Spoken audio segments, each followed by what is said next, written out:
Hello and welcome to Class Time, your daily classroom for CSEC students. Watch this lesson in real time on Television Jamaica's YouTube channel or One Spot Media. In today's English lesson, we will look at the eyewitness report. I am Nicola Bailey Blackstock.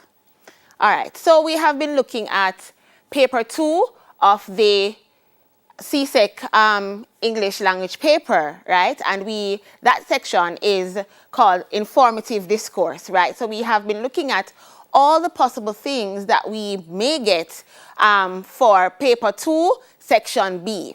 All right, so in the last class, we looked at the letter of request, So today we're going to be looking at another report.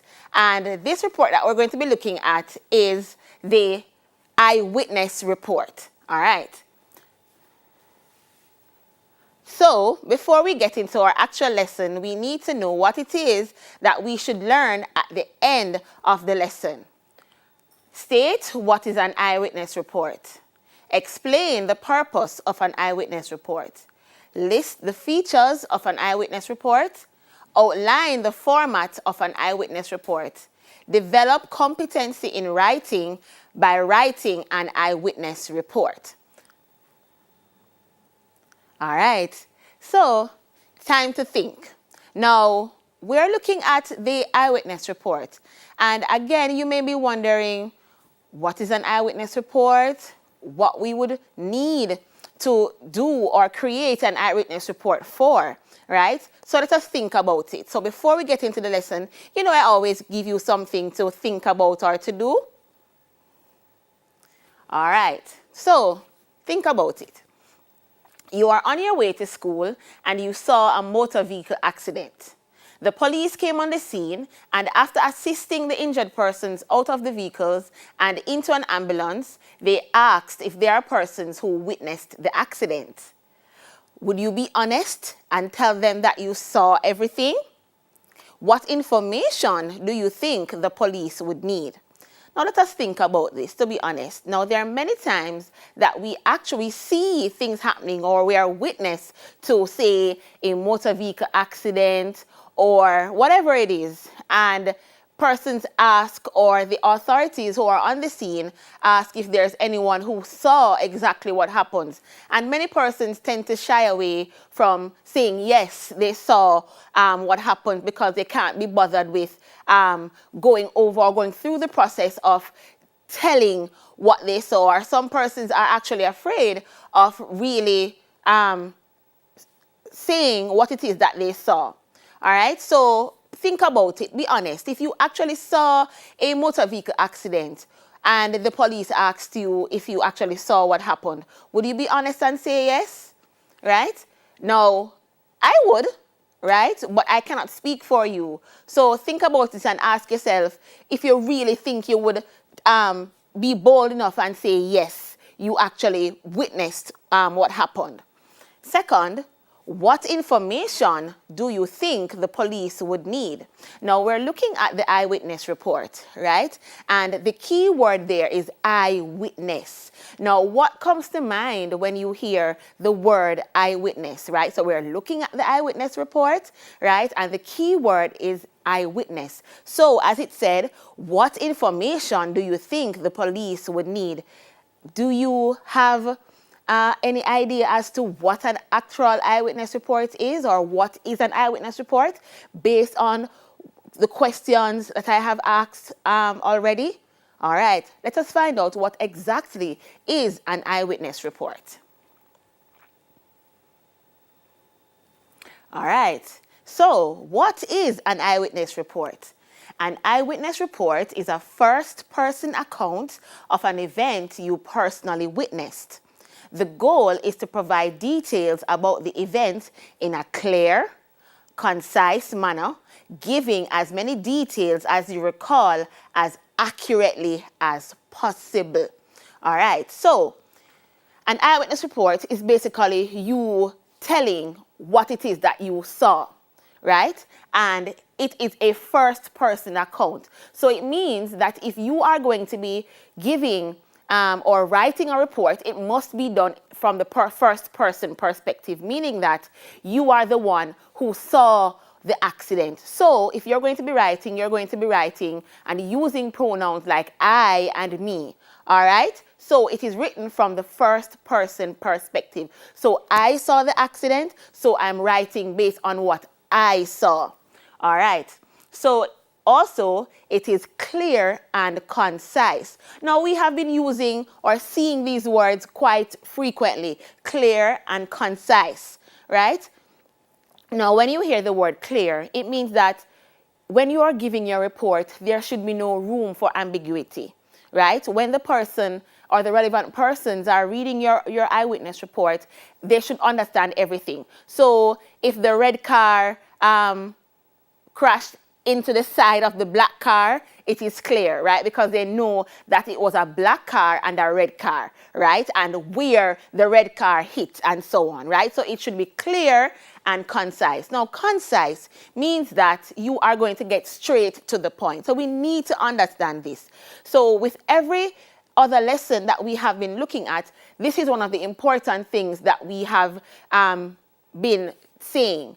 Concise. Be clear, concise. Concise means to the point. So there's no room for any unnecessary information. Eyewitness reports are often crucial to solving crimes or providing background on newsworthy stories. Eyewitness reports are also used as part of incident reports at workplaces such as schools, nursing homes, jails, and other facilities requiring employees to monitor sensitive situations.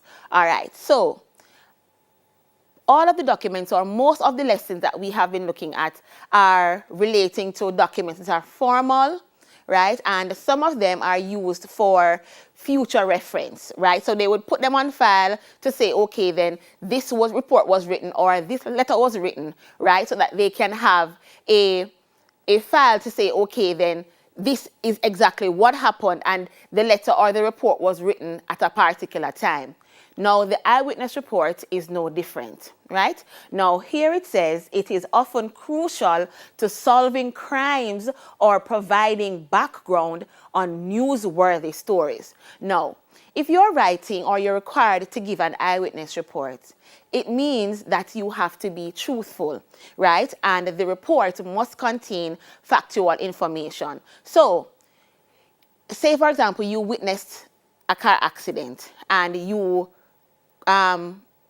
were honest enough to say that you actually witnessed the accident. Now, your eyewitness report may be used for anything, for the insurance company, right? Because the various persons involved in the accident are going to claim at their insurance company. So they need your eyewitness report to say, okay, then what the driver of this particular car said matches up to what the actual eyewitness stated, right? Say, for example, it is going to go beyond the insurance company and he's going to go to court. Your eyewitness report may be used in the court of law, right? And that is why it is important for you to be honest and to only include factual information. So the eyewitness report is not just a highfalutin thing where you say, okay, then I cannot put anything there or put half-truth in there. No, right? You must be truthful, you must be honest, and only include the factual information. All right. Purpose of an eyewitness report. The purpose of an eyewitness report is to give detailed information about an incident, right? Now, you writing detail or including detailed information does not mean that you're going to be straying away from the point. Detail, the word detailed there is very, very key. Now, as I said to you before, you have to be careful because the eyewitness report can be used in the court of law, right? So you don't want it to be a situation where they're there and say the prosecutor says, your statement, your eyewitness report is different from what it is that you're saying. No, you don't want it to be like that, right? So you want to only include the factual information, right? All right. Now, we're looking at the features of an eyewitness report. An eyewitness report focuses on the following. 1, time of the incident. 2, location of the incident. 3, accurate and complete details of the incident. 4, sense impressions of the person. 5, emotional reactions of the person.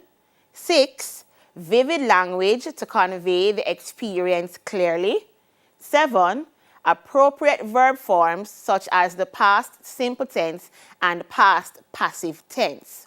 All right, now features of an eyewitness report. Why are all these things important? Now, all these things are important because you want to ensure that you are doing the right thing and you're including the right or the correct information. So let us look at number 1, time of the incident. Now, why do you think the time of the incident would be important? Can you and anyone at home think about that and answer why is it that the time of the incident is important? And for those of us who are watching on YouTube, you can just type in the chat why you think time of the incident is important. Now, the time of the incident is important because when it happened, right? At what time did it happen? In the morning, in the afternoon, in the evening, right? You don't want anyone to be guessing, right, as to what time. It happened at 12 noon, include that it happened at 12 noon. So the time is very, very crucial, all right? Location of the incident. Now think about it. If you are writing an eyewitness report, do you think you can really write an eyewitness report without actually including the location? How effective do you think that eyewitness report is going to be, right? So you get an eyewitness report and you are, or say for example, you're a lawyer and you are reading an eyewitness report and there is no location. What is that lawyer going to do with that report? Or what is the insurance company going to do with that report, right? They need to know exactly where it took place, right? So that is very, very important information. So it must be included in your eyewitness report. 3, accurate and complete details of the incident. All right, so exactly what happened, all right? The red car ran the red light and rear-ended the black car. Right? Very important, right? So we know from the jump exactly what happened, right? So the red car broke the stoplight, right? So remember that when we see red at the stoplight, it means that we should stop. So then and there, we know that the red car did something wrong, right? So it's important for you to include those information, right? So you can't be just saying, okay, then the red car rear-ended the black car. Why? How? Right? So we need to include the fact that the red car broke the red light, right? That is very, very important. All right, number 4, sense impressions of the person. Now, if this is important, you include it. So say, for example, you might say the person was very nervous or was acting suspiciously. That is something that you could include in the report, all right? So if it is necessary, then you would include that. Number 5, emotional reactions of the person. All right. Was the person afraid? Was the person aggressive? Right? These things you could include if they are important. So remember, we only want the factual information, or we want it to be concise, so we only include information that is relevant. So if it is relevant that you include the emotional reactions of the person, then you would do so. 6, vivid language to convey the experience clearly.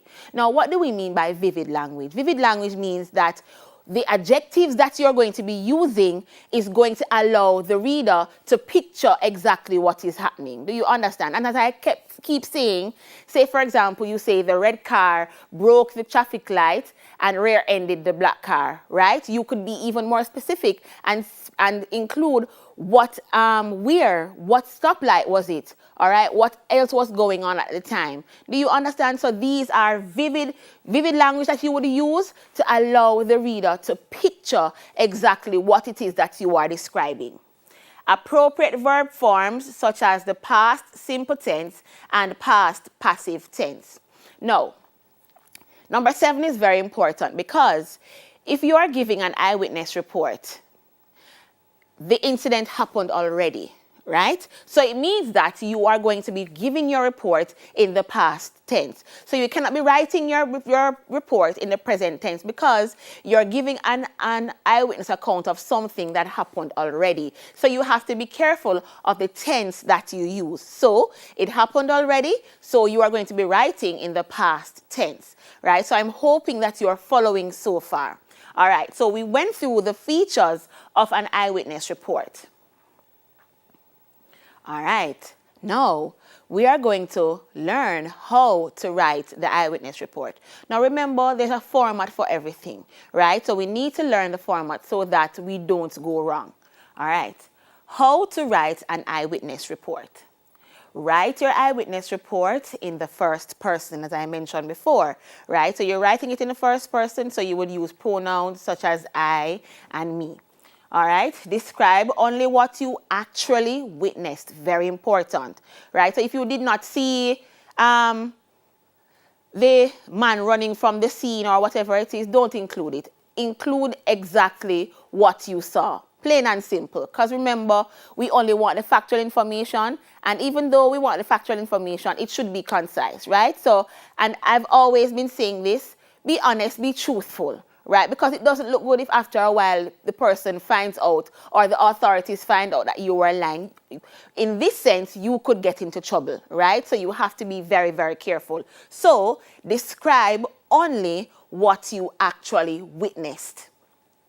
There is no room in an eyewitness report for personal opinion or dramatic effect. Now, what do we mean by that? Why we are saying that there is no room in an eyewitness report for personal opinion or dramatic effect. Now, you're only writing about what you saw, right? There's no room for you to say, okay, then, if you witnessed the red car breaking the stoplight or whatever it is, you don't need to say, oh, and I think that there's a plausible reason why he broke the red light. Maybe he had an emergency. You don't know. Are you in the person's mind? Are you in the person's body? You don't know, right? So don't include opinion. Because remember, as I said to you before, it is a possibility that your eyewitness report may be used in a court of law. They don't want the opinion. They only want the facts, right? So the fact is the red car broke the stoplight and rear-ended the black car. Plain and simple. That is all they want. They don't want to know how you feel. That is not important. If you want to add something that you didn't actually see, use a phrase like, this is very important, he appeared to have a gun, right? So don't write, he had a gun, right? Or I know for a fact that he had a gun. If you did not see that he had a gun, don't write that you saw or you know that he had a gun. You don't know, you didn't see, right? So you would use words like he appeared, right? So this is giving the impression that it is a possibility that he might have or he might not have, all right? So it is making it clear that you're uncertain here, all right? Using the word appear lets anyone reading the report know that although you didn't actually see the gun, it looked, as if there may have been one. All right, so how you structure your report is very important. So we need to bear all of these things in mind. Use language as precisely as you can. If you're describing clothes, don't just say someone was wearing an orange jacket. If you know a more specific word, use it. So say, for example, it was a trench coat, right? An orange trench coat, you would describe it because persons are able to distinguish the difference between a trench coat and a regular pullover or whatever it is. Remember, we want the factual information and we want you're painting a vivid picture for the reader, all right? So when you do this now, when you're specific, you allow the persons reading it to be able to use their imagination, all right? So if you know exactly, if you're able to give more information about the orange jacket, you can do that, right? Because remember, we want the details, right? If you know a more specific word, use it. Try to remember any identifying marks, odd behaviors, or out of place events surrounding the situation you're reporting on. All right. Now, say for example, I was watching an episode of Law and Order once, and the young lady, or the police officer, she was undercover, and everybody else, every other female prisoner was unable to say exactly or to pinpoint whatever information they kept giving the investigators.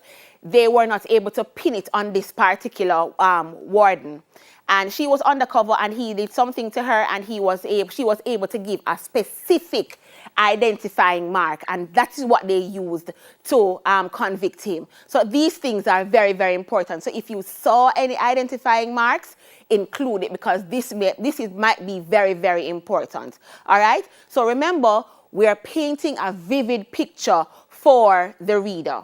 All right. We're going to take a break. More on the eyewitness report when we come back.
Welcome back to class time. We are looking at the eyewitness report. Now, before we went for a break, we were looking at the detailed information that you need to include in the eyewitness report. And I was speaking on the fact that if you saw the person with any identifying marks, you should include it because this might be very important.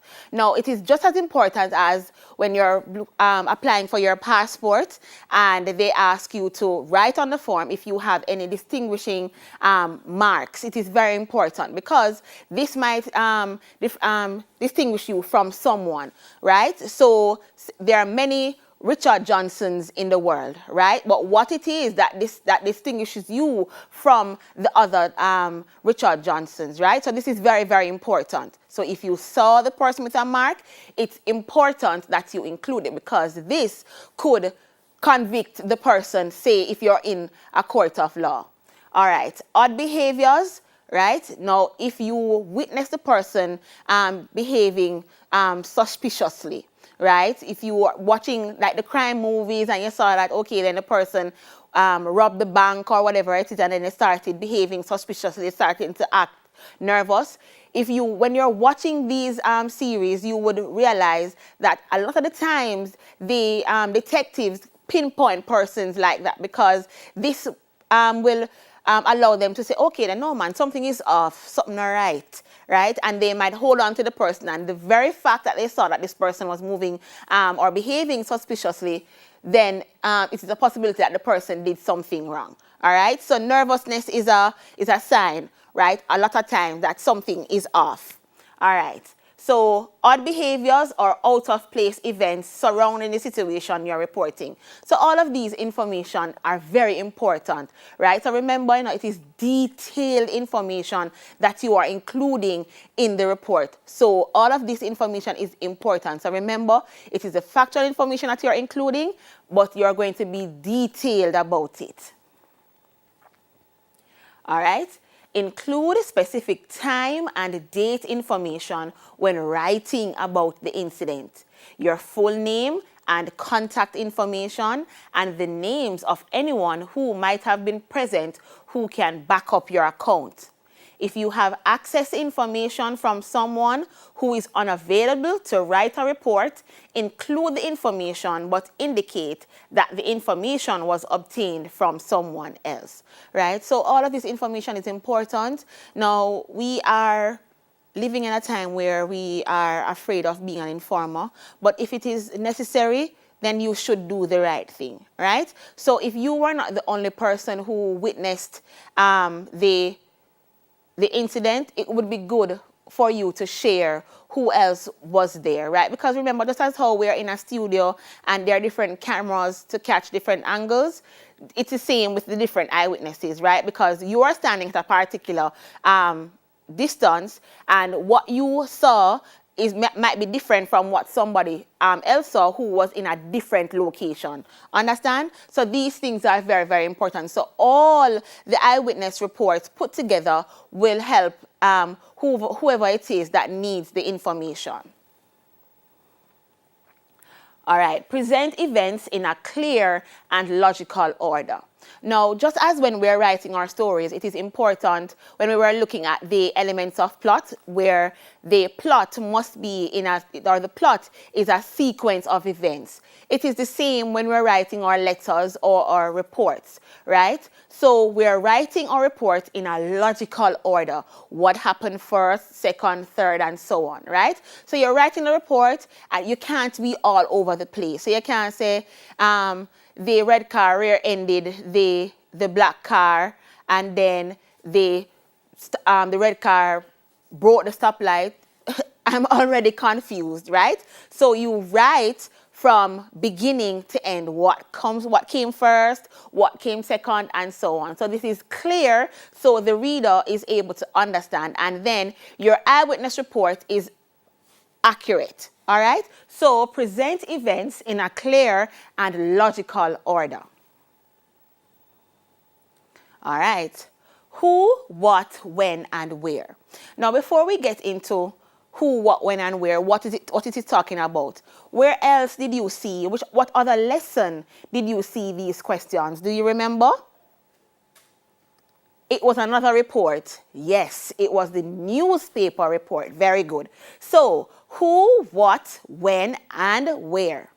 The witness statement should also include all of the relevant information about the who, what, when, and where of the car accident.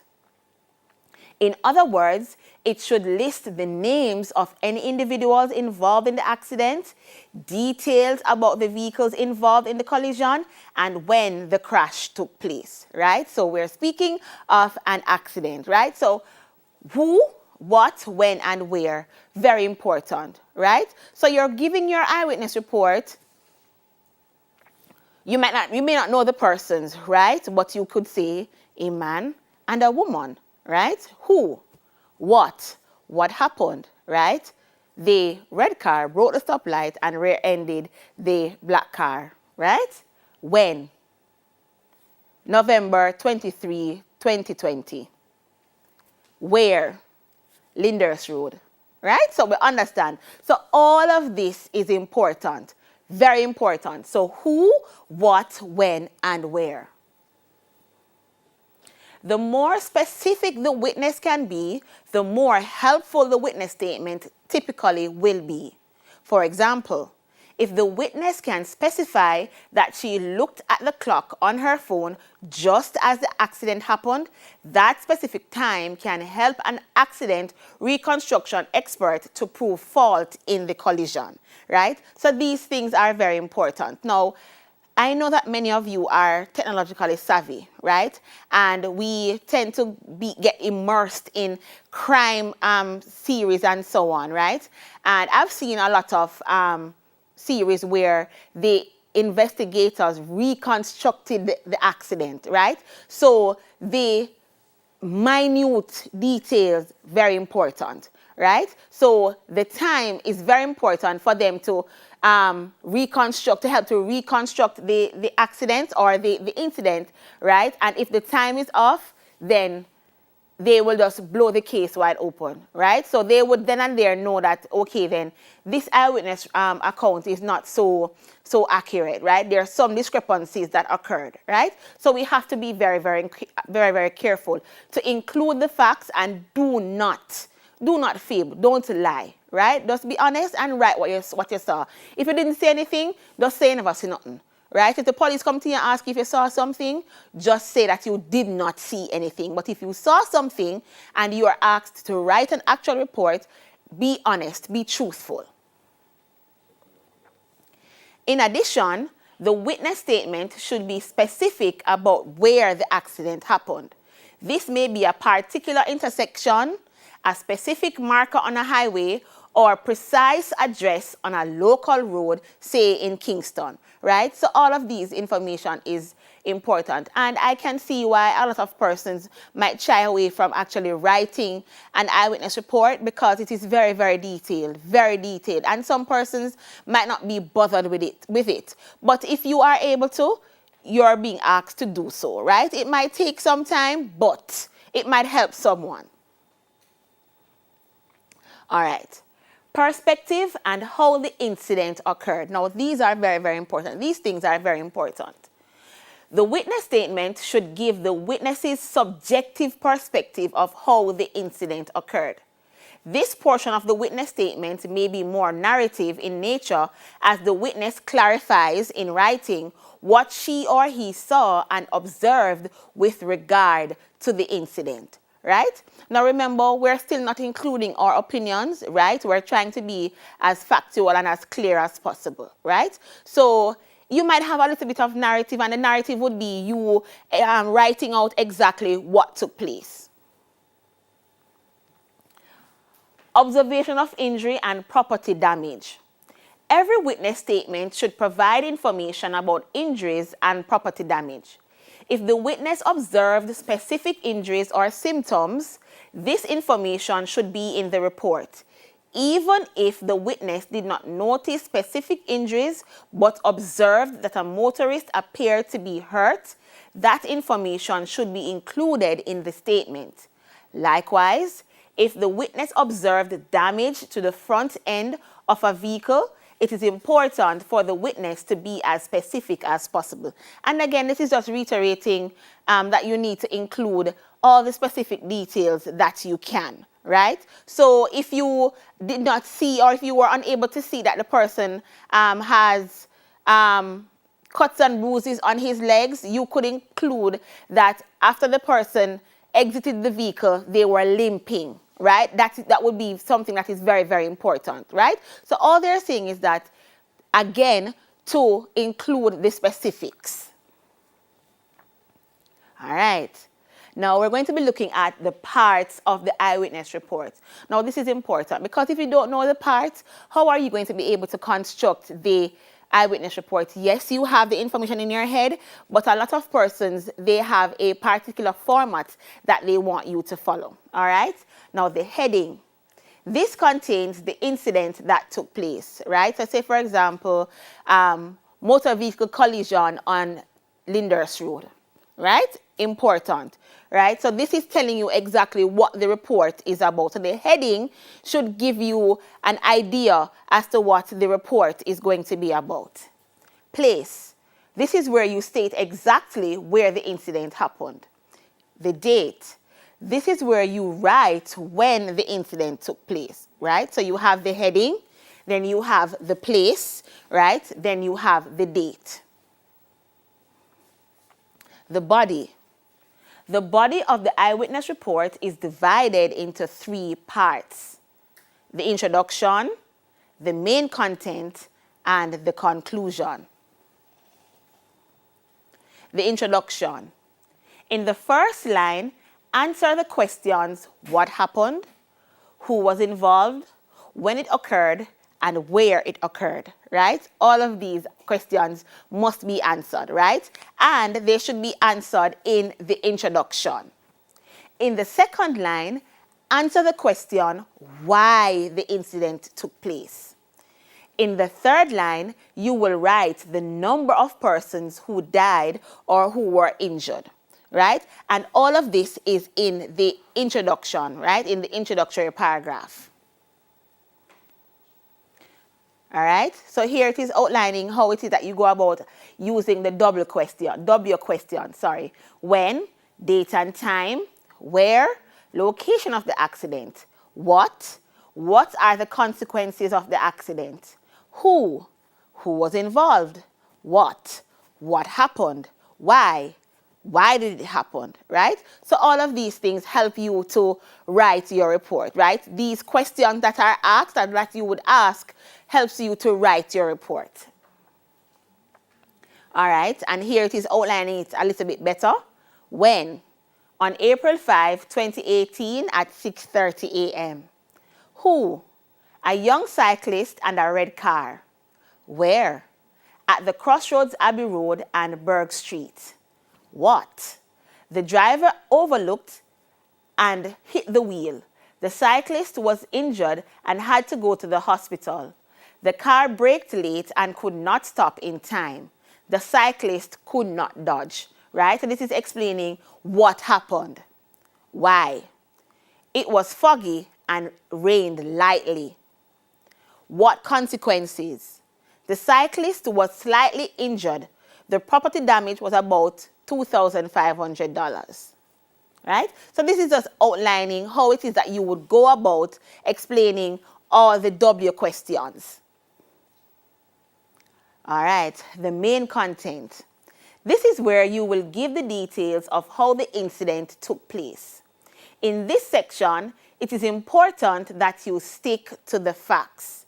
Your opinion, it should be your opinion is not needed here. And I can't stress this enough, right?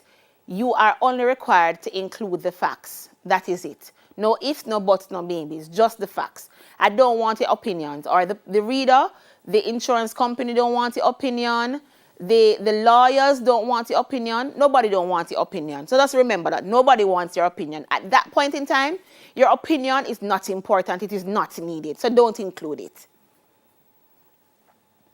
All right? And here it is further emphasizing the fact that you only need to include factual information. Write factually and correctly, right? So The red car looked cool, right? I would love to have one too. Why is that important? Right? You're reporting an incident, possibly persons lost their lives. Why are you telling me that you would have loved to own a car like that too? How is that relevant? How does that affect the price of rice? I don't want to hear that, right? So you just stick to the factual information. The red car was a Volvo. Wow. Right? It was a Volvo. Right? It wasn't an Audi. It wasn't a Mercedes Benz. It was a Volvo. Specifics. Right? And right in the past tense. Important things to remember. Excuse me. Conclusion. This is where you summarize the incident with the current situation. All right, so you're summarizing. So in everything, in every writing that we do, when we write our conclusion, we must summarize. But in this case, when we summarize, right, we may summarize by giving the current situation, right? So you shared your eyewitness report, and maybe, right, if it is necessary, you could say at this present moment, the injured persons are in hospital, something like that, right? But if it is not necessary, then you don't include it, all right? All right, and this is how the report would look. And as I said to you, every report is different, right? Persons, different entities have their own format as to how they want their reports to be structured, right? So whatever format they ask you to write it in, write it that way, all right? So 3 died in road accidents at SG Highway. Now bear in mind, some of these words I can't pronounce, so don't knock me for it, right? Ahmedabad, 18th March 2020, reported by XYZ, reporter E. A terrible road accident occurred between 2 cars on the 17th of March 2020, late night, see I can't pronounce these words, highway in Ahmedabad. The driver of one car was drunk and driving recklessly, which resulted in the collision. 3 people died, including both the drivers, and 4 people were seriously injured. Now, what do we notice about the introductory paragraph, right? Jot down for me all the W questions that are answered in the introductory paragraph, right? Jot them down for me. So this is going to help you to know what it is, or all the W questions that should be answered in the introductory paragraph. 2 cars involved in the accident were Travera, which involved 5, and Audi having 2 people in it. The car driver in Audi was at very high speed, due to which he lost control of the car and jumped the lane and hit the Travera car near Pac-Van Crossroad. The police came immediately as they received a call on the PCR. They seized the vehicles and noted a case against the Audi driver. The ambulance arrived and all the injured were taken to the KD hospital, of which 2 are in ICU. The bodies were sent to the civil hospital in Ahmedabad for post-mortem.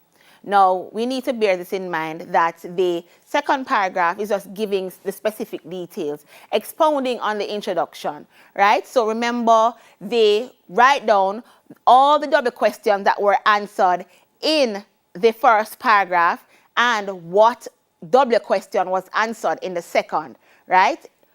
In the main content. Police later found empty liquor bottles, and glass from the Audi car. They also identified that the car driver as the son of Akash Patel, a well-known builder in the city. Further investigation regarding the incident is ongoing, right? Now, when we look at this example or sample, what is it that we see? But we're going to do that when we come back. So we're going for a final break. When we come back, we'll wrap things up.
Welcome back.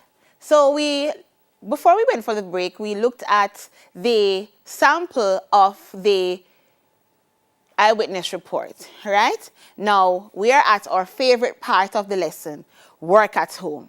Now, all of what we went through, we need to test your skills to see if you understand what it is that you need to do when you're required to write an eyewitness report. So think about it.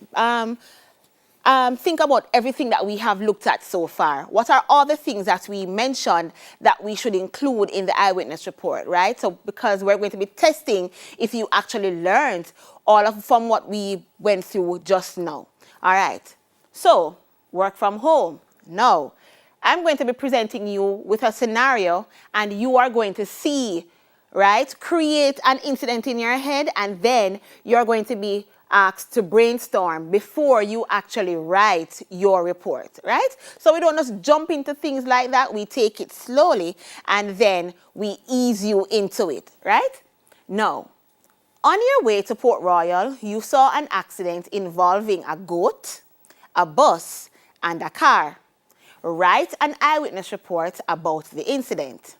Use the eyewitness account worksheet to record your thoughts before writing the official report. So, this is the eyewitness account worksheet. Now, what this does is to help you to get your thoughts together, write your thoughts down before you are required to write the actual report. Now, based on everything that we have looked at so far, what is the first thing that you think you should write? Now, I'm thinking that one of the first things that we need to write is our heading, right? So, the accident involved what? A goat, a bus, and a car. What do you think the heading of the report should be? Now, I'm thinking that my heading would be accident involving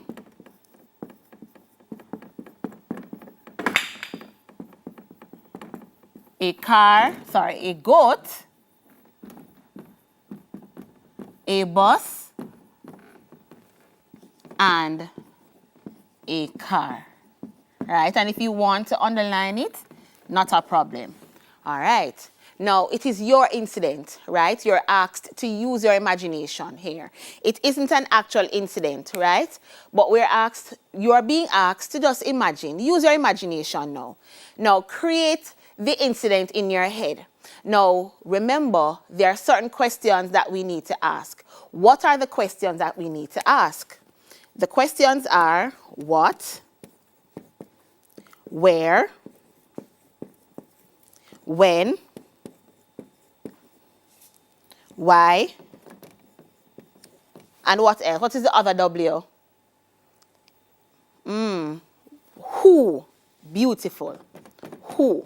Right? How could I leave that very important one off? So it's your incident. Who? Right? Who are the persons who are involved? Do you remember the persons or if there were any persons involved? Right? So it was the car, goat, bus, right? Would this involve who? What? What would you put here? Right?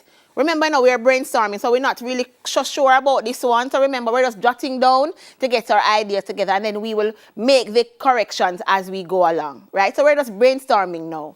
What? What would you put for what? I'm thinking that instead of putting it here, I would put it here. Right? Car, goat, car, a bus, right? In a crash. Where? Downtown. When? Tuesday, March 22, 2020. Why? Poor driving. Right? This is my why. Right? Remember, it is your incident, so you include what it is that you want in your incident, right? There's no hard and fast. What you need to remember is that you need to remember all the conventions that you learned, right? So you know how to construct your eyewitness report. So what you should include your heading, right? The name of the persons involved or the place and the time, right? These are things that you need to bear in mind. But before you actually start writing, then you need to brainstorm and find out all of this information. Jot them down so that you know how to construct your eyewitness report. Now, why do we keep saying this? Because this is very, very important. You don't want your ideas to be jumbled and all of that. There must be a logical sequence, right? So when you put your ideas down on paper, then you will know how to get everything together, right? Now, we want you to maximize your grades, and this is very important. And one of the things that we keep seeing with our students is that they don't know how to follow instructions. Now, it's very clear that you read your instructions carefully, then you put your ideas down, and then you start writing, right? Now, this is going to help you. Now, remember, on the paper, they give you space, to write down your rough work. They give you that. They provide that, right? So you are able to have your ideas down before you actually start writing. Now, as it relates to the eyewitness report, what are all the things that we have learned? Now, one of the most important things that we have learned is that we're sticking to the facts. So after we have identified who, what, where, and why, right, we know that we should only include the factual information. So for the who, right? For who? If there wasn't a goat, you don't write it, right? If there weren't any persons, then you would not write it, right? So what you need to remember is that it should be concise and clear, right? All of these things we need to bear in mind. Now, what we're going to be doing is we're going to be continuing with our rough work, and then we're going to be writing out our eyewitness report in its entirety. And then we're going to share it with each other, all right? Now, I hope you learned how to construct your eyewitness report. Now, that's all for today, class. That's all for today. Class time resumes on Monday at 9 a.m. Until then, keep safe.